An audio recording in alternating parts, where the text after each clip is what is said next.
Hey guys, welcome to the Animation Movies Recapped. This is David with you. In today's video, I will be going through a 2017 French-Canadian-American 3D computer animated adventure film called Sahara. I like the movie very much and hope you will like too. So without any further ado, let's start with the recap. At the beginning of the movie, we can see the Sahara Desert. There is a desert storm, and we are shown a group of caravans with their donkeys, all taking a rest and waiting for the storm to stop so they can commence their journey. We then see Ajar, a desert cobra, and his scorpion friend Pit, who are both trying to steal a watermelon from the stack of luggage a camel is carrying. Pit is nervous about what they are about to do and tries to change his friend's mind, but Ajar is unrepentant in his decision to make away with the watermelon. The camel soon sees the cobra on it and begins to raise an alarm to alert its owner. Luckily, Ajar and Pit are unknowingly hurled away from the scene through the stampede caused by the camel.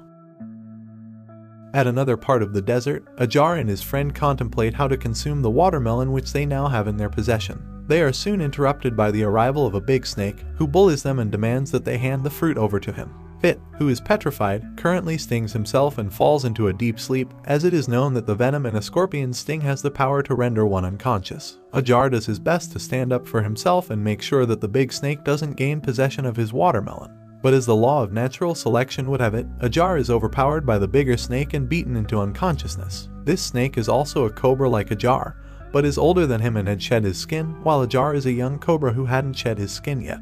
Fast forward, Ajar and Pit arrive at the home of desert snakes. Here, there are different species of snakes, and they have the desert and its rocks as their habitat. Ajar and his friend head towards where they would rest. They come across some snakes feasting on the watermelon which got from the caravans. They also see the big snake that attacked them in the desert, so they hide and gently crawl away. Unfortunately, they are spotted by the snake and they are bullied again. Some other snakes shoot venom at Ajar and Pit, who run for cover. They head to the top of a rock away from the rest of the clan and completely safe from the bullies. Ajar tells Pit how displeased he is about the treatment he receives from the clan, and he tells his friend about his intention to leave for another place to start his life. Pit asks his friend about where he intends to move to, and while Ajar gestures towards the oasis, Pit dissuades his friends from that idea. The oasis is a fertile land in the desert and has the snakes who inhabit it, and no reptile that belongs there is allowed to leave towards the desert.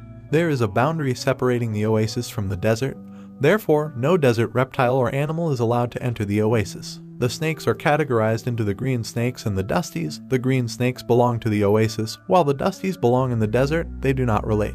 During their conversation, Ajar notices a female green snake sliding out of the oasis and attempting to cross the border. He's captured by her beauty and how gracefully she crawls across the ground. Her movement is halted by the arrival of a giant bird that stops her from going past the boundary and swoops her off the ground, flying back to the oasis. This bird is the chief sergeant of the oasis, charged with the sole responsibility of preventing the green snakes from leaving the oasis and also the dusties from gaining entrance into the oasis. In essence, he protects the oasis and its inhabitants. This scene that Ajar and Pit witnessed buttresses Pit's point about Ajar's intended entrance into the oasis being dangerous, but Ajar remains adamant.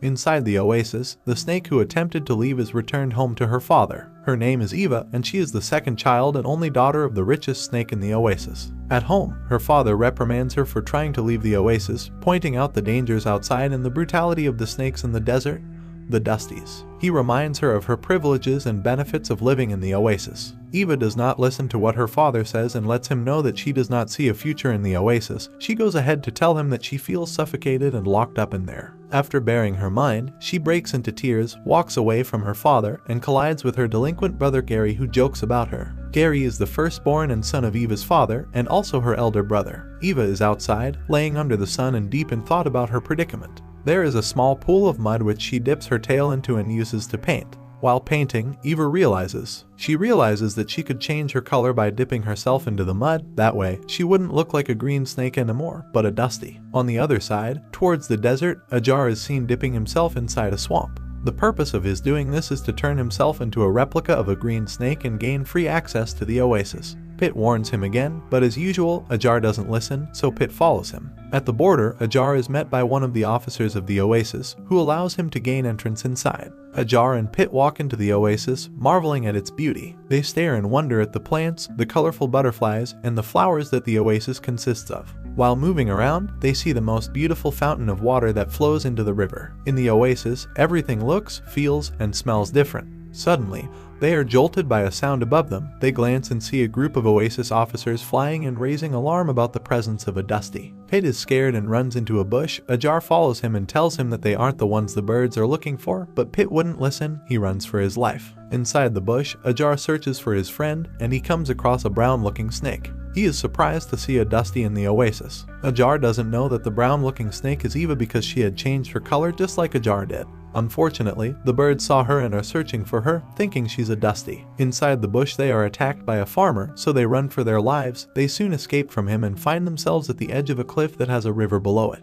The birds are already hot on their tail, so Eva grabs Ajar and throws them into the river. Unfortunately, Ajar cannot swim, so Eva assists him with the birds still attacking them in the river. Soon, Ajar drowns and Eva revives him by sharing air with him through her mouth. Still in the water, the paintings on both their skins get cleaned off and their true identities are revealed to each other. Ajar recognizes her as the green snake he saw and got attracted to earlier. They exchange pleasantries and their names as they swim ashore. Ajar tells Eva that he disguised himself so he could live in the Oasis, while she shares with him that she planned to leave. They are safe from the birds and are in a nice discussion when Pitt finally joins them.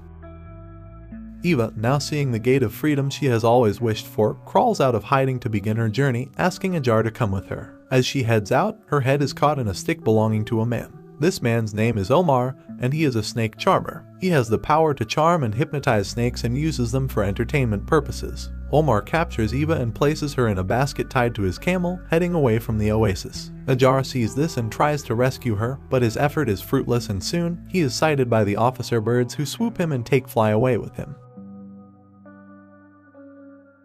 Ajar and Pitt are interrogated by the chief sergeant and told that they will be killed for trespassing. As their execution is about to happen, Gary, Eva's brother, appears from nowhere. Ajar immediately utilizes the opportunity and gets a hold of him and threatens to kill Gary if the sergeants don't let him and Pitt go scot-free. They are allowed to go, so they take a bird along with them for easy transport. Ajar, Pitt, and Gary leave on the back of the bird to find Eva.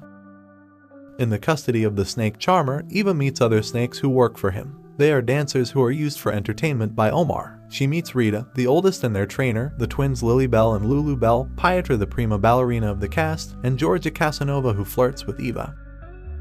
Ajar, Pitt, and Gary all fly away from the Oasis and many miles across the Sahara. At sunset, the bird gets sleepy and as a result of fatigue, crashes to the ground dozing off. Ajar and the other passengers find themselves on the desert sand and all attempts to wake the bird up prove futile, so they decide to continue their journey themselves. It is dark in the desert and Ajar and his crew attempt to pass through the rocks in the desert because they are a faster route to cover the distance. They are confused because they find themselves in a maze and decide to use the location of the star to get the guidance, so they would be able to move in the right direction. Gary seems to be a pain in the ass for them. He is talkative, insulting, and proud. He tries to find his way around the rocks and gets trapped in a hole. Gary shouts for help, making Ajar and Pitt run towards the sound of his voice, not knowing that there is a hole, so they too fall into the same hole. Inside the hole, they try to find their way out by following the smaller holes that serve as a pathway. At the far end of the desert, Omar's crew rests for the night, and the snakes are brought out to display and entertain his guests. Eva isn't with them, so she sets out to escape. Rita warns her that if she is caught, she would be killed and her skin used for a belt. Regardless, Eva crawls out of the basket and attempts to make her way away from Omar since he was distracted. Unfortunately, Omar's charm gets a hold of her and she is hypnotized. Eva starts to dance alongside the other snakes, who are surprised by how good she is at dancing. Ajar and his mates, after crawling around the paths in the rock, arrive at a cave. In this cave, they find light-emitting insects who Ajar asks for help. He asks them for directions to find the camel tracks, so he could trace them toward Eva, and the insects give him some sort of direction which was grateful for. Things take a great turn as the swarm of insects tries to have Ajar and his mates for dinner. They all try to protect themselves and their lives, and as luck would have it, Ajar finds a way out and helps his friends. Outside the cave, they finally see the camel tracks that they have been looking for. Far ahead is a large amount of land covered by the desert, and the journey poses to be a very difficult one. Gary tries to dissuade Ajar from them embarking on the next phase of the journey. He tells him that Eva, his sister, has probably been eaten by wild animals. Pitt agrees with him and tries to make Ajar change his mind, but Ajar, already consumed by the love he has for Eva, refuses to turn back. Together, they embark on the journey across the desert, following the camel tracks for days and nights. Eva on the other side has lost hope that she would be found and, since she couldn't fight Omar's power, joins the rest of the snakes to practice and perform anytime she was demanded to. Ajar and his friends are already worn out as a result of the journey. They have traveled for days and nights without food and water, and they are famished. Along the way, a glimmer of hope shines for them as they see some humans in the desert. They are couples who are touring across the Sahara. They have a vehicle with a driver, and they also have food and water. Ajar, Pitt, and Gary silently find their way into the vehicle. Soon the vehicle starts, and they all drive toward their destination. The driver notices the presence of the snakes in the truck, and this makes the passengers get scared and very uneasy. He finally gets a hold of them and flings them outside the window into the desert. Once again, Ajar and Gary are in the desert, but Pitt is in the car as it drives far away from them. Ajar is very upset and confronts Gary about his bad character. This results in a little fight between both snakes, after which they continue on their journey. At the cavalcade, during dance practice, Eva learns that some snakes have been captives under Omar for so many years. This knowledge makes her come face to face with the fact that no one is indeed coming to save her. Pietra, who has been jealous of how Eva has taken her spot and also how George flirts with her, advises Eva to run away. She shows her a hole in the basket which she can escape through. This plan is an epic fail and both Eva and Pietra are caught. Across the desert, there is good news for Ajar and Gary as they find a small oasis. They happily slither towards it to refresh themselves and regaining strength for their journey the next day. Omar arranges a dancing competition between Eva and Pietra and decides to spare the best dancer. Luckily for Eva, she wins the competition and she's spared. But Pietra is put alongside the snakes that would be used to manufacture belts and shoes. Pitt, the scorpion, finds other scorpions in the desert and tells of his adventure. He also tells them about his friend Ajar, who is searching for. Pitt and the other scorpions overhear the tourists talking about dancing snakes in a village named Sauksaukville. He enters their vehicle to head there too. Back at the little oasis, Gary and Ajar discover a well that leads to Sauksaukville. They decide to swim through it. Ajar was a bit skeptical, but he had no choice because a desert storm was approaching.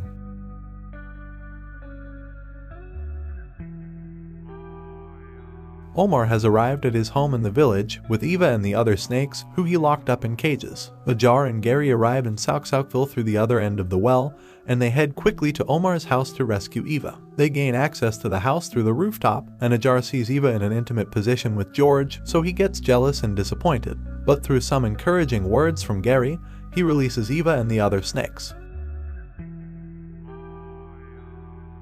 Omar sees this and reaches for his charming flute to hypnotize them, but Ajar gets it before him and absconds with it. Outside the house, with a fiery storm raging, Omar chases Ajar to get back his flute. Ajar does his best to evade the snake charmer and also protect himself. They run across houses and roofs in the village while the storm was still blowing hard, and in the middle of the tussle, the flute breaks into half and this gets Omar very furious. His furiousness makes him lose balance and he falls. He reaches out to grab Ajar's tail so he wouldn't fall, and it was in this process that Ajar shed his first skin. Omar falls to the ground as he no longer held Ajar, but his shed skin. Tired, Ajar falls faints on the floor as the storm passes. Eva and Gary appear looking for Ajar and calling his name. They find him collapsed on the floor and are downtrodden because they feel he is dead. A few moments later, Ajar regains consciousness and they are all elated. He shows off his new skin, which hurt a little. Their happy reunion is interrupted by the appearance of Omar, who tries to attack them. Gary steps in to defend them, but Omar suddenly falls into a deep sleep. Appearing behind him is Pitt, who apparently fell asleep as a result of Pitt's sting. It is a beautiful and heartwarming reunion as the old friends introduce each other to the new ones they met along the journey. Ajar, Pitt, Eva, Gary, and a few of their new friends travel back to their homes in a vehicle headed toward the Sahara. The end. If you love this video, please leave a like and subscribe.